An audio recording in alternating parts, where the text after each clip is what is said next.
sedulur ayo padha ngaji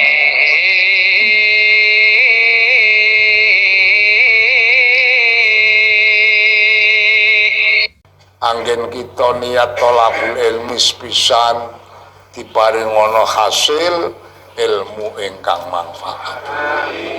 Nomor kaping kalih muga-muga anggen kita niat ngaji dicatet dening Allah dadi amal sholih ingkang dipun tampi dening Allah. Awit nek ndelok hadis Kanjeng Nabi sing ngendikake bab fadilahe thalabul ilmi atau fadilahe ngaji, Kanjeng Nabi dawuh kapan wong kuwi temandang ngaji mbok pinter mbok ora mbok melek mbok nek saka omah lan niate ngaji to lek rene kan ngantuk ngono wong teko dhewe ra njaluk ya.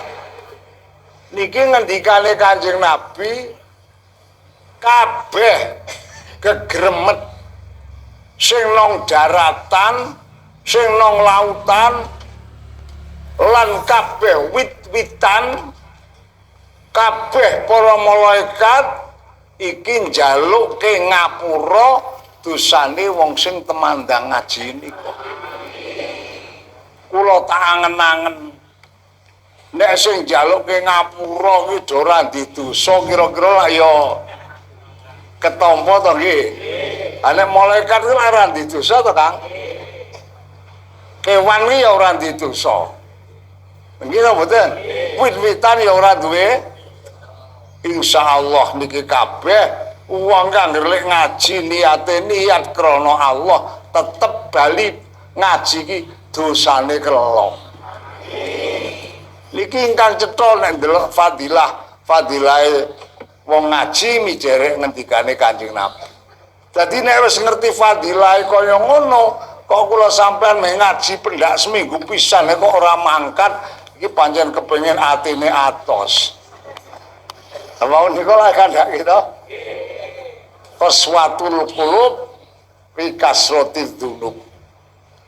Ati iso dadi atos mergo kokean ora tau dilongi kok mundhak terus. Mengko jan lek dosa iki lek golek jan teko gamping oleh. Nggih napa mboten?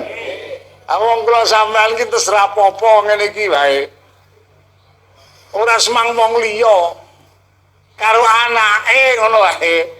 Kuwi kok terus ra apa-apa kanjur teko anake iki mbok apa perkarane terus wong tuane iki jengkel. Terus muni aku teko oleh dosa kok piye? Sampean karo bojone Kang. Awak arek madang wis dicepake. Nek ora kebeneran lawuhe kok sing lanang nesu. Kulo cekak dhewe. Ah sing wedok doneke ngono kuwi lara atine apa ora? Ah sing wedok ya muni ya. Ora kok lunggah gelak ya wis. Ah iki lah ya teko jan susane teko lho. Sepele banget masyaallah. Sing jenenge dosa iki tekane gampang banget. Mula nek kula sampean kabeh iki ora do ngangen-angen awake dhewe, ora semangangen-angen wong liya. Awake dhewe iki diangen-angen. Niki lah kula panjenengan iki kula tekan ditimbali sowan ngersane Allah sak mangsa-mangsa kok urung duwe persiapan iso babakan tenan kok. Estu niku. Mila monggo.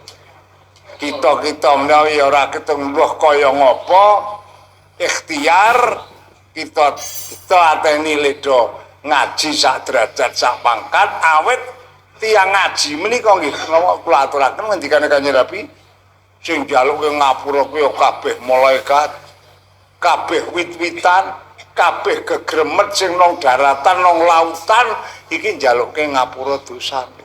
Dadi paling ora senajan kula sampean lek ngaji iki jan ora mudeng blas ning telung dosane. Paham no mboten? Jadi tak pikir-pikir nek ora mangkat ngaji kok ya terakhirate lho niku nek donyane mono ora rugi. Nggih mboten. Wong sampean ngaji rene ya ora nggawa apa-apa. Iya apa ora? Bali saka pengajian kene nggawa apa? Ora nggawa apa-apa to. Nek dunyane pancen jan ora ana apa-apane wong ngaji. Ning mangke akhirate kula panjenengan ingkang badhe nampi keuntungan ingkang agung. Pancen sing jenenge ngaji, jenenge salat niku tindakan lelakon sing gawe diundhuh mengko ana ing krasane niku ora semang tekan akhirat. Wong ngaji, wong ibadah niki engko anggere wis tekan kuburan, mati leboke kubur niku pun krasa. Wis iso ngrasake hasile le tumandang nang donya niki wau. Lah mila monggo kita sareng-sareng ya ditabah-tabahke muga-muga Allah maring ana pembuka. Dateng ati kula sampeyan kabeh bisa dadi ati sing padhang, ati sing bening, ati sing gampang dijak tumindak taat maring Allah. Niki penurunanipun napa? Panjenenganipun radhiyallahu anhu paring wasiat dhateng putra santrinipun. Qala Syekh Abdul Qadir Jailani li ashabi ittabi'u wala tabtadi'u. Niki sepisan wasiate. He anak murid niki wasiate Syekh Abdul Qadir. Kowe kabeh ki dadi menungso, menungso sing nderek karo apa tindakane para wong sepuh. Artine kalau sampean iku lek ngibadahi teko nirokake piwulange wong sepuh-sepuh mbiyen. Wong sanade ngerti sanad ora to, Kang? Sanad ki sendeane. Munggahe guru kula sampean ki munggah tekan gurune iki poke guru kula sampean ki tekan Kanjeng Nabi. Kula sampean ki ngibadahi kon nirokake tindak lampahe wong tuwa-tuwa. Wong sepuh mbiyen ki priye to? Ayo le salat do jamaah kuwi termasuk tindakane Kanjeng Nabi sak sahabate. Ha iki sak bisa-bisa ditirake. Kanjeng Nabi sak sahabate nek lebar salat yo nglakoni wiridan. Kula sampean yo sak derajat sak pangkat lebar salat do nglakoni wiridan. Kanjeng Nabi ku setiap saat mesti ngaji. Wong Kanjeng Nabi menika nate setunggal wekdal niku mlebet wonten masjid. Niki nang masjid ki ana 2 kelompok. Cara kene sebelah kidul kono sak kelompok, kene sak kelompok. Niki beda-beda. Sing kelompok sebelah kono kuwi kelompoke wong sing padha ngaji. Sing siji maca kitab, liyane do ngrungokake. Sing kene kelompoke wong mujahadah. Do zikir maring Allah. Kanjeng Nabi begitu mlebet, prisa ana 2 kelompok niki ngendikane kelompok loro iki apik kabeh. Sing siji kelompok zikir maring Allah, nyedak maring Allah.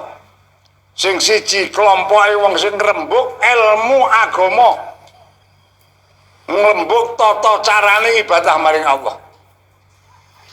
Akhiripun Kanjeng Nabi anggenipun lenggah mboten jejer wong sing mujahadah ning malah lenggah jejer wong sing ngaji. Dadi berarti mujahadah karo ngaji ki nek didelok ganjarane gedhe ngaji. Mongko ora kudu pinter. Ha yo ana to wong sing ngaji pel mbiyen tes sprene ora mundak-mundake. Nggih mboten.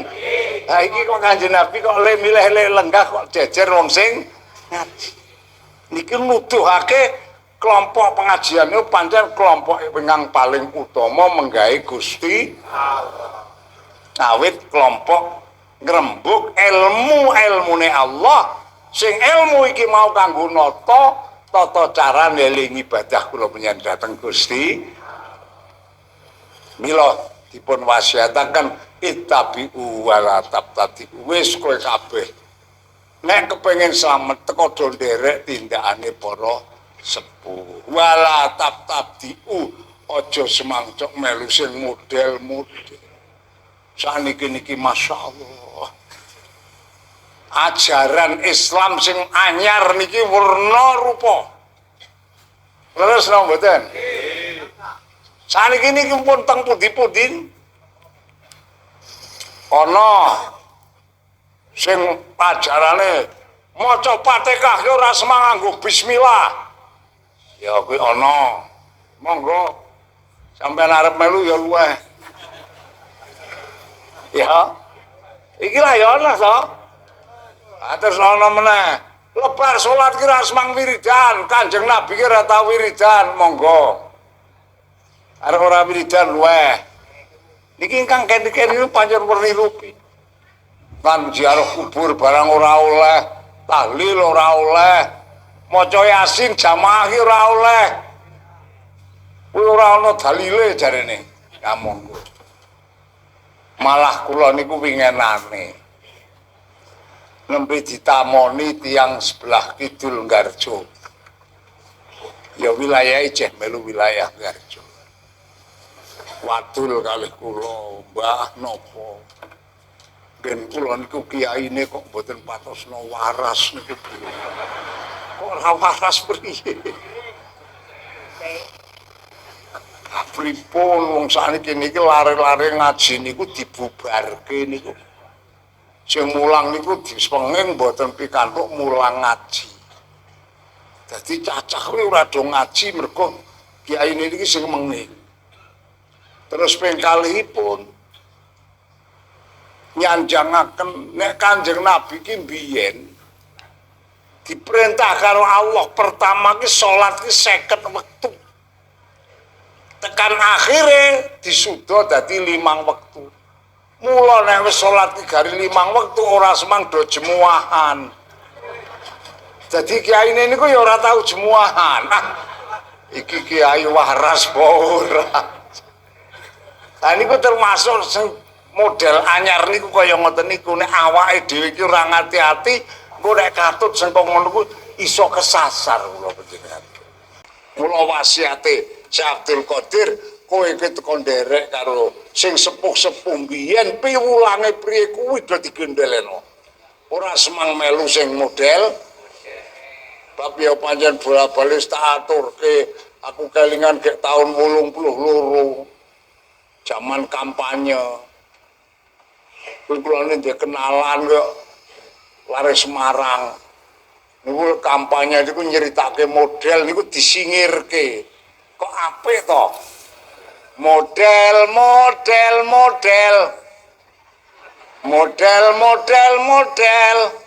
Wong sing seneng model mesti dedel duel. Oh, tak angen-angen pancen tenan. Dadi kula sampean ngibadahi nek melu sing model aja dedel duel kok imane iku lho. Dedel duel lho ya entek to. Kan niki kula sampean ngibadah nek melu sing model-model kok imane iki entek. Saking menika monggo. Pisan malih kula mawantu-wantu ngarep-arep dhateng panjenengan sedaya, muga-muga Gusti Allah tansah paring pituduh awake dhewe kabeh iki sadha netepi apa piwulange para sepuh-sepuh. Iso digawe sangu mengko sakwise kula sampean kabeh ditimbali ngadep nang ngersane Allah, muga-muga diparingi sangu sing cukup. Ya wong lunga adoh ki nek sangune ora cukup ya keloro-loro kok. Leres napa mboten? Nek ora ngandel dijajal wae wis kono. Sampeyan nang Jakarta teko sangu dit 10.000 tok ora sangu apa-apa ngono pirik ya lho. Lah 10.000 ki nek nunggang bis wae sampean don ki nang Ungaran kok. Nggih mboten. Monggo saka Ungaran tekan Jakarta iki jeh. Aduh, saka Ungaran tekan Jakarta kok mlaku modar kowe. Nggih mboten. Niki lunga adoh niku nek sangune mboten cukup rekoso. Apa meneh kok lunga nang akhirat niku sing luwih adoh. Ora bakal bali. Nek sangune ora cukup masyaallah. Kula nek dong maca Quran iku ketanggruk nggon ayat sing apa sambat-sambate wong sing tekan kono sangune entek ora cukup niku aduh. Kula niki cok ngesap dodo. Wong nang Quran niku ana sing ngendikake Allah ngendikake. Wong tekan ngersane Allah ora ndek sanggup blas. Iki nang kubur niku dereng tekan urung tekan akhirat kek nang kubur. Krana kiambake niku ora ndek sanggup. Nang kubur wis disiksa karo Allah. Dipentrungi karo malaikat. Iki ambake sambat sebut nangis. Nang Quran disebut. Nek ora ngandel jajal dibuka angko diwaca. Rabbil ji'uni la'alli a'malu sholihan. Nangis dia. Gusti, mbok kula dibalekake teng donya. Kula niku tak melu selasan. Wong biyen urung tau melu kok. Masyaallah. Nangis-nangis matur karo Allah. Nanging apa dituruti senajan lek matur nganti nangis mboten, malah dijawab lewat malaikat kalla. Cara jawane ora usum. Ngerti ora usum? Ana ora usum ki ya wagu. Tegese ora usum ana wong mati kok bali nong. Nggih nggih. Wong pancen kae kromol kok kromol ya. Apa jenenge kobra siswa kae wae lek ngandani ya ngono kok ya. Ora ana wong mati bali nang donya. Ngono kae. Kae lanjur melek. Mana tak taboke cider melek. Masyaallah. Dadi wong mati ki pancen ora iso bali nang donya. Masyaallah. Niki nek dirasak-rasake awake dhewe iki monggo lah. Kula niki namung bareng-bareng eling tinilingan. Sebab kula dhewe ya butuh nang kuburan tekan akhirate ya butuh slamet. Sampean priye? Iya toh? Ayo padha mulane kaedene butuh monggo do bareng-bareng eling tinilingan. Nggih. Iki wasiate Syekh Abdul Qadir, kula sampean kon padha netepi apa dawuhe para sepuh. Amal ibadah ya to nirokake ibadahe para sepuh sak derajat sah ora semangkatut sing model-model mengko malah dedel duel. Nek men dedel duel klambine ngono tuku isih akeh. Iya apa ora? Nek jajal nek dedel duel imane arep tuku nang ndi? Arek golek nang ndi? Wis mati imane dedel mboten saged. Kula panjenengan tetep kapan mati kok imane ilang aja ngarep-arep manggon nang swargane Allah. Allah ora pareng swarga iki dinggoni wong sing ora duwe iman. Nauzubillah summa nauzubillah. Muga kabeh ahli Selasan lanang wedok paringono slamet. Tekan besok paringono aja dadi kumpul dadi siji pikantuk rahmate Gusti Allah. Lantaran diparingi tetep iman. Pun niki setunggal. Nomor kaping kalih Syekh Abdul Qadir paring wasiat dateng putra muridipun wasbiru wala tajazza'u. Kowe kabeh dadi wong urip kedo sing netepi sabar. Dicoba apa wae karo Allah padha netepana sabar. Wong jenenge coba ki lak ya werna-werna ya Pak ya. Ana sing wong urip ki dicoba lara. Lara ki ya coba to nggih. Ana lek lara ora lara ning apa ora ndi dhuwit. Wis tau? Ora ndi dhuwit ki ya coba lho. Jajal nek akeh kondangan kok ora ndi dhuwit jan rekoso tenan jek ya Kang ya. Nggih to mboten? Aku nek dong musim kondangan, sing bentinane wae anake jadul sekolah, pendae esuk ngetoke sangu nek dong ora ndi dhuwit ya mumet e. Nggih to nggih. Apa meneh sing anake sekolah nang dhuwur-dhuwur wah. ragate pirang-pirang ora ndek dhuwit ya Gresula niku termasuk coba kok wong ngono kuwi. Dadi coba iki werna-werna. Namung wasiatipun Syekh Abdul Qadir nek kula panjenengan kok dicoba apa wae karo Allah kon padha netepi sabar. Dalam artian nek kula sampean dicoba ora ndek dhuwit upamane sabar. Nenuwun karo Allah tapi senuwune iki dibarengi karo ikhtiar. Nah, ikhtiare monggo sak kersa panjenengan krana butuhe dadak. Lah ikhtiar sing ikhtiar cara lahir ya utang to. Lah nggih napa mboten? Bisane gelek kecukupan butuhe lah ya. Apa ya kelakon sampean kok butuhe dadak kok jan wis diwani sabar ikhtiare kok nyambut gawe. Angko lek bayaran mongko paling ora seminggu ayo. Setelah kepancal sepur niku naminipun ikhtiar. Dadi sabar ning dibarengi karo niki wasiate sapa. Wala tajazzau. Kowe nek disobohi kon sabar dibarengi karo ikhtiar, aja malah Gresula. Wong dicoba kok men Gresula, wae ora ikhtiar. Walah masyaallah. Wong Gresula ki ora ndaki apa-apa. Lha mboten. Sampeyan dicoba ora ndek dhuwit kok Gresula ae ora kelakon ana dhuwit tibus kok langit.